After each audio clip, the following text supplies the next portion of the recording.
अपनी क्लास में एक कहानी सुनेंगे। कहानी का नाम है घोंसला बना रहेगा। कहानी का क्या नाम है? घोंसला बना रहेगा। एक समय की बात है, एक पेड़ था, आम का पेड़।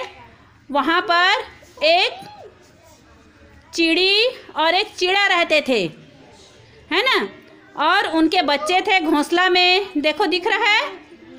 दोनों बहुत प्रेम प्यार से रहते थे। सुबह उठते थे, अपने बच्चों के लिए दाना चुगने के लिए वह चले जाते थे जंगल की ओर, और शाम को लौटते थे और फिर अपने बच्चों को वह भोजन कराते थे। ऐसा करते हुए बहुत दिन बीत गया। उस घर की मालकिन थी कल्याणी। वह उन पक्षियों की चींची की आवाज़ सुनकर और घोंसले से गिरे हुए तिनकों से बहुत परेशान हो जाती थी, और वह कहती थी कि इन चिड़ियों को मैं अपने घर से कहीं दूर कर दूंगी। इनके घोंसला को जब देखो तब ये चींची की आवाज़ करते हैं और खूब कचरा फैलाते हैं। वह अपने पति से कहती है कि इनको बाहर कर दो। पति बेचारा परेशान हो जाता है, सोचता है कि इन चिड़िया के बच्चों को मैं कहाँ दूर करूं, और ऐसा सोच के वह चुप अपने घर में बैठ जाता है। उनका एक लड़का रहता है, उसका नाम क्या था? अमन।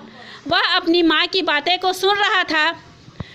वह सोचने लगा कि मेरी माँ इन चिड़ी चिड़ा के ऊपर गुस्सा करती है, इन लोग कचरा गिरा देते हैं और चींची की आवाज़ करते हैं, तो और मेरी माँ को रोज़ सुबह उठ कर सफाई करना पड़ता है, जिसके कारण वह परेशान हो जाती है। पर मैं करूँ तो क्या करूँ? मुझे तो यह घोंसला बहुत पसंद है और ये चिड़िया भी मुझे बहुत पसंद है। एक दिन किसान अपनी खेत में जाता है और देखता है कि उसकी फसलों में बहुत सारे टिड्डे लग गए हुए हैं। उसके फसलों को वह नुकसान कर रहे हैं। वह बहुत चिंतित हो जाता है। कल्याणी भी जाकर देखती है अपने खेतों को, तो वह भी बहुत दुखी होती है कि हमारे फसल को टिड्डे काट रहे हैं। और वो लोग इस समस्या से बचने के लिए उपाय ढूंढते हैं, क्या करें। तभी दोनों चिड़ी और चिड़ा आपस में बात करते हुए सुन लेते हैं किसान और कल्याणी को। दोनों फैसला करते हैं कि आज हमारे मालिक के ऊपर समस्या आ गई है, चलो आज हम मिल के उसका निवारण करते हैं। चिड़ी और चिड़ा अपने तीनों बच्चों के साथ खेत में जाते हैं। देखिए, चिड़ी चिड़ा अपने बच्चों के साथ खेत में पहुंचते हैं और खेत में लगी हुई फसल में जितने भी इल्ली रहते हैं, टिड्डे रहते हैं, उन सब को पांचों मिलकर साफ कर देते हैं। चिड़िया लोग क्या करते हैं? इल्ली खाते हैं कि नहीं? जो फसल के ऊपर रहते हैं कीड़े, उसको पांचों मिलकर खा देते हैं और उनकी फसल पूरी साफ लहलहाने लगती है।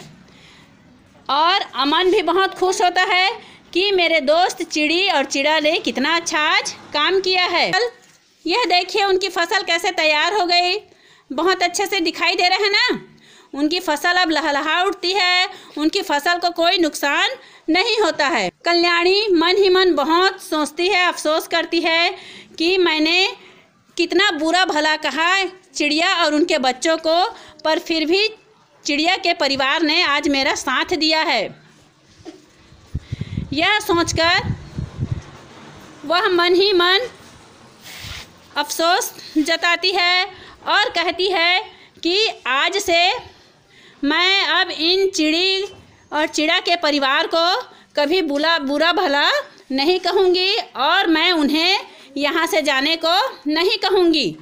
अगले दिन वह जाती है आम के पेड़ के नीचे और उस घोंसला को और अच्छे से तैयार करती है। उसके नीचे को साफ सफाई करके बहुत अच्छे से रखती है। अब चिड़ी और चिड़ा का परिवार कल्याणी के आंगन में बहुत अच्छे से जीवन जीने लगते हैं। कल्याणी कहती है अब यह घोंसला बना रहेगा। इस कहानी से हमें क्या शिक्षा मिलती है? इस कहानी से हमें यह शिक्षा मिलती है कि हमें हमेशा एक दूसरे की मदद करनी चाहिए, है कि नहीं। कभी किसी का नुकसान नहीं करना चाहिए। आज हमने चिड़िया का नुकसान नहीं किया तो चिड़िया ने भी हमारा साथ दिया, है ना।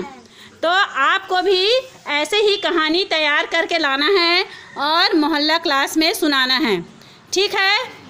सभी बच्चे तैयार हैं? सबको आज की कहानी अच्छी लगी? सबको अच्छी लगी बेटा? आप लोग भी कहानी बना सकते हैं। आप फिर करना।